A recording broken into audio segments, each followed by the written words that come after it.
Et si je vous disais que la plus grande prison mentale, c'est la peur d'en avoir une? Bouge pas, je t'explique. T'as déjà eu cette peur de penser comme tout le monde, comme si adopter une idée c'était se perdre soi-même?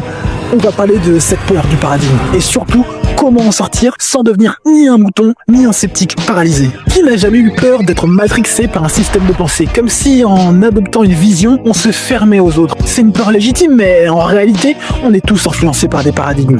L'illusion, c'est de croire qu'on peut voir le monde objectivement, sans filtre. Le vrai enjeu, c'est plutôt de se demander, et si en adoptant un point de vue, je me transformais complètement? Et si ce que je pense être moi n'était qu'un patchwork d'idées absorbées? Et si tout est relatif, alors qu'est-ce qui est vrai?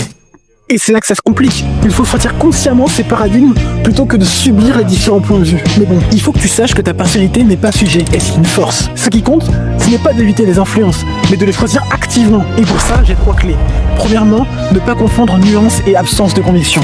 Deuxièmement, il y a des principes stables, même dans un monde d'idées qui fluctuent. Par exemple, des valeurs, une méthode scientifique. Et troisièmement, il faut expérimenter, tester sans cesse, garder ce qui fonctionne et adopter temporairement un cadre de pensée pour l'explorer sans s'y enfermer. Pour récapituler, le piège, ce n'est pas d'adopter un système de pensée, c'est de croire qu'on peut ne pas en avoir. Et toi, c'est quoi la grille de pensée qui t'a le plus marqué récemment? Dis-le moi en commentaire.